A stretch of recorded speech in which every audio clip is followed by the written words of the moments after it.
नमस्कार, स्वागत है आपका भारत लाइव में। मैं हूं आपके साथ विशाल यादव। बिहार कैबिनेट का विस्तार हो गया है, लेकिन मामला भी पेच फंसा नजर है। लेकिन एक तरफ और बात करें, महंगाई भी बढ़ती जा रही है और इन्हीं सब मसलों को लेकर के बात करने के लिए हमारे साथ मौजूद हैं निषाद सेना के राष्ट्रीय अध्यक्ष मुकेश निषाद जी।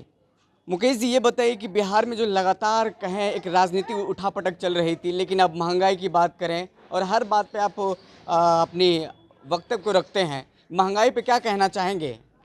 देखिए, महंगाई तो सुनिश्चित तरीके से है और जो अभी बिहार की जो सरकार है, चाहे केंद्र में जो भाजपा एनडीए की सरकार है, तो सारे लोग व्यापारी हैं और सारे लोग अपने पॉकेट और खजाना भरने के लिए है।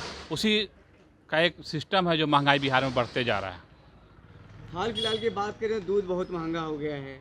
कहा जा रहा है कि निषाद लोग ही दूध महंगा करवाए, जबकि यादव जाति का इसमें हाथ होता है। क्या कहिएगा आप? देखिए, दूध का जो डिपार्टमेंट है, मत्स्य पशुपालन के अंतर्गत आता है जी, और मत्स्य पशुपालन के जो मंत्री है मुकेश सहनी हैं। बिल्कुल बिल्कुल।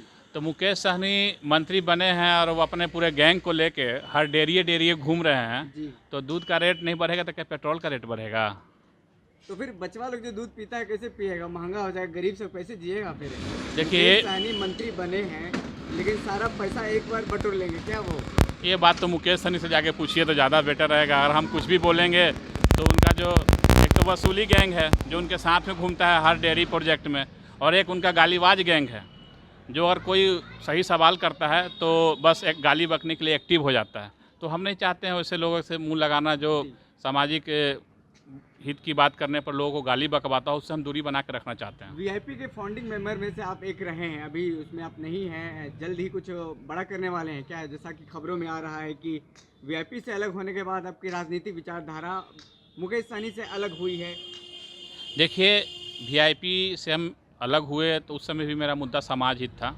समाज के लोगों को सही भागीदारी वीआईपी में नहीं मिली, जिसके कारण मैंने वीआईपी छोड़ा। और मैं ही नहीं छोड़ा, वीआईपी के बहुत सारे लोग छोड़ चुके हैं और कुछ जो चमचा और दलाल टाइप के लोग जो वहाँ पे स्वार्थ में पड़े हुए हैं, समय आने दीजिए, उन लोग को बारी बारी से घर से खींच कर लाएंगे और समाज के बीच में, निषाद समाज के बीच में लाके खड़ा करेंगे और बताएंगे कि समाज को इन्होंने कैसे ठगा है और कैसे छल किया समाज के साथ। बहुत जल्द एक बड़ा सा प्लेटफॉर्म विकल्प लेके समाज के लिए हम लोग आ रहे हैं। निषाद जो कहा जा रहा है, निषाद समाज, जिसका कि आप लोग बार बार बात करते हैं, मुकेश सहनी ठीक से उनका ख्याल नहीं रख पा रहे। जिस तरह से चुनाव के दरमियान उन्होंने कहा था कि निषाद के बारे में हम ये करेंगे, मछली पालन जो करते हैं उसको बहुत सारे योजना के बारे में उसको बताया जाएगा और दिया जाएगा। क्या कुछ हो रहा है ज़मीन पे? आप नेता हैं, ज़मीनी हकीकत के बारे में आपको पता है? देखिए, मुकेश सहनी किसी के बारे में कुछ करने वाले नहीं हैं। वो अपना मंत्री बन गए और एक और मंत्रालय लेने के लिए दिल्ली पटना कर रहे हैं और एक एमएलसी पद के लिए। समाज से जिसको समाज का चिंता होता ना, समाज का सेवक होता, तो जैसे समाज के आरक्षण के लिए वो आरक्षण के नाम पर नेता बने और मंत्री पद तक उनको मिला। अगर वो समाज के चिंतक होते तो मंत्री पद को त्याग देते और समाज के साथ खड़ा होते और समाज के लिए लड़ाई लड़ते, न कि मंत्री पद के लिए मुंह फुलाते और दिल्ली में जाके अमित शाह को जाके वहाँ पे मक्खन लगाते कि हमको एक और एमएलसी दे दो, एक मंत्री पद हमको और चाहिए। समाज का तो कोई बात ही नहीं, अपना स्वार्थ में वो लोग जी रहे हैं। चाहे मुकेश सहनी हो, चाहे और भी कोई, जो भी सहनी समाज के लोग जो निजी स्वार्थ में अपना राजनीति करते हैं, उनसे हम दूरी बना के रखते हैं।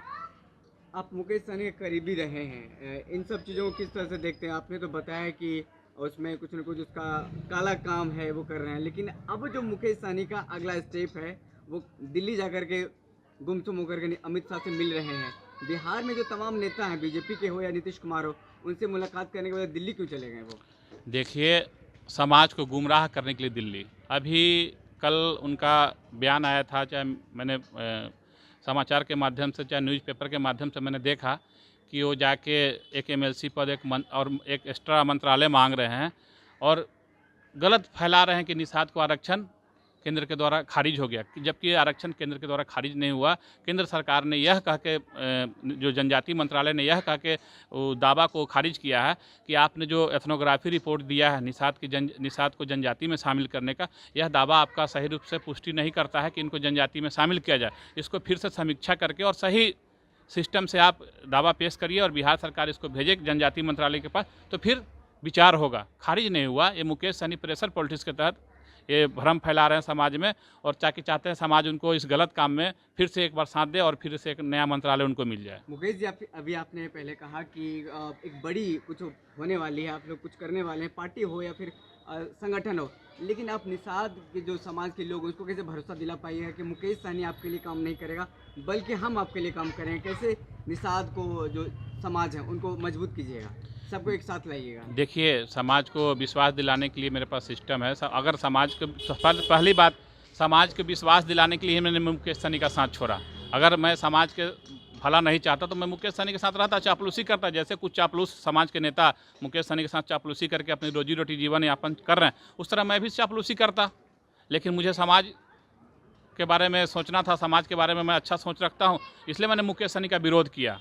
और इसलिए उसी विरोध का कारण है कि समाज के लोग, जो भी बुद्धिजीवी लोग हैं, आज हमारे साथ आ रहे, चाहे उनका आशीर्वाद हमको प्राप्त है और आगे भी प्राप्त रहेगा, जिसके तहत हम आगे समाज हित में निषाद के लड़ाई के लिए, आरक्षण की लड़ाई के लिए सारे समाज के बीच में बिहार के 38 जिला में जाएंगे, समाज को इकट्ठा करेंगे और एक लड़ाई को, जो मेरा निषाद आरक्षण का लड़ाई है, उसको अंतिम मंजिल तक पहुँचाएंगे।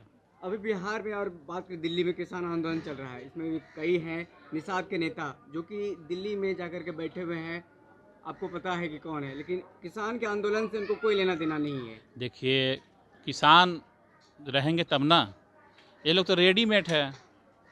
इन लोग होटल के जो रोटी खाते हैं, उनको क्या पता होगा गेहूँ कैसे खेत में लगता है, कैसे उपजता है, कैसे बुआई, कैसे कटाई होती है, कैसे सिंचाई होती है। जो किसान होता है उसको पता होता है बुआई, कटाई, सिंचाई कैसे होता है। लेकिन जो रेडीमेड होटल का रोटी खाते हो और व्यवसायी लोग हैं, उनको किसान के दुख दर्द से क्या मतलब है? इन लोग, मैंने तो शुरू में बोला ना, ये लोग अपनी खजाना और पॉकेट भरने के लिए राजनीति करते हैं। समाज से, किसान से इनका कोई सरोकार ही नहीं है। बहुत बहुत धन्यवाद। हमारे साथ बात करने के लिए मौजूद थे मुकेश निषाद, जो कि निषाद सेना के राष्ट्रीय अध्यक्ष हैं। उन्होंने तमाम बातों को लेकर खुल करके बात कहा और कहा कि मुकेश सहनी, जो कि वीआईपी के राष्ट्रीय अध्यक्ष हैं, अभी दिल्ली में जाकर के एक गद्दी यानी कि एक सीट मांग रहे हैं। अमित शाह गृह मंत्री जो हमारे साथ हमारे देश के हैं, उन्होंने तमाम चीज़ों को लेकर खुल करके बातें की। ऐसे लगातार भारत लाइव को देखते रहें और जुड़े रहें भारत लाइव के साथ। बहुत बहुत धन्यवाद। अगर ये वीडियो पसंद आई और वह बिहार के राजनीति और बिहारियत से सरोकार रखेनी तो सब्सक्राइब बटन दबा के चैनल के सब्सक्राइब कर ली। ओजे एगो घंटी बा, ओकरा बटन दबा देला से कुल सटीक और मारक खबर रुआ मुफ्त में मिल जाई। अगर रुआ पत्रकारिता के हमनी के नया प्रयोग में सहयोग कर चाहतानी तो ज्वाइन बटन दबा दी। पेटीएम नंबर नोट कर ली 9386816700। धन्यवाद।